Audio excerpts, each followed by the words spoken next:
তো বন্ধুরা আপনারা দেখতে পাচ্ছেন আমাদের এখানে একটা এলইডি টিভি। এটা হচ্ছে কালার রেজুলেশন নষ্ট হয়ে গেছে। তো এখন প্রায় 90% এলইডি টিভিরই যে কমন সমস্যা সেটা হলে কালার রেজুলেশনটা টিভি কেনার কয়দিন পরে ফেটে যায়, নষ্ট হয়ে যায়। তো সেইটা আমি আজকে আপনাদের ঠিক করা দেখাবো। খুবই সহজ। এটার জন্য আমার মনে হয় না কোনো মিস্ত্রির কাছে নিয়ে যাওয়া লাগে।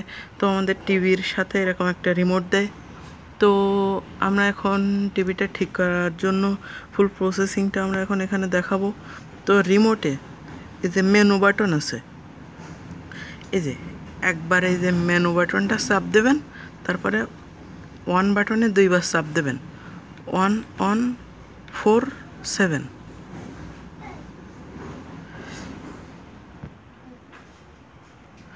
তো এখানে 1147 মেনু প্লাস 1147 চাপ দেওয়ার পরে এই যে এই সাইটে হচ্ছে একটা পেজ ওপেন হবে। এটা হচ্ছে গিয়ে আমাদের এলইডি টিভির মেনু বলা হয় এটাকে। তো এইখানে আমার টিভিতে বর্তমানে যেটা আছে প্যানেল সেটিং। এই যে এখানে খুব খেয়াল করে দেখলে বোঝা যাবে প্যানেল সেটিং।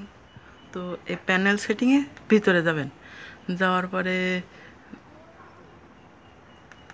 লেখা আছে দেখবেন 3 নাম্বার বা খুব সম্ভব 4 নাম্বারে থাকে লিভস ম্যাপ।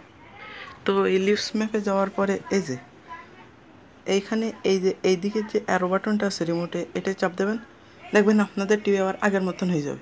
তো এটা আমার মতে খুব একটা কঠিন সমস্যা না, খুবই সহজ ঠিক করা। আপনার বাসায় ট্রাই করলে পারবেন আশা করি। তো এই যে ব্যাক দেবেন এখান থেকে, এই যে ব্যাক, এই যে আমাদের টিভিটা কিন্তু ফুল রিপেয়ার হয়ে গেছে। এখন কিন্তু সব কিছুই ঠিকঠাক আসছে, কালার রেজুলেশন আগের মতো। তো এটা ঠিক করা খুবই সহজ, আপনারা বাসায় ট্রাই করে দেখতে পারেন। ভিডিওটা দেখার জন্য আপনাদের সকলকে অসংখ্য ধন্যবাদ। দেখা হচ্ছে পরের ভিডিওতে। ততক্ষণ ভালো থাকবেন, সুস্থ থাকবেন।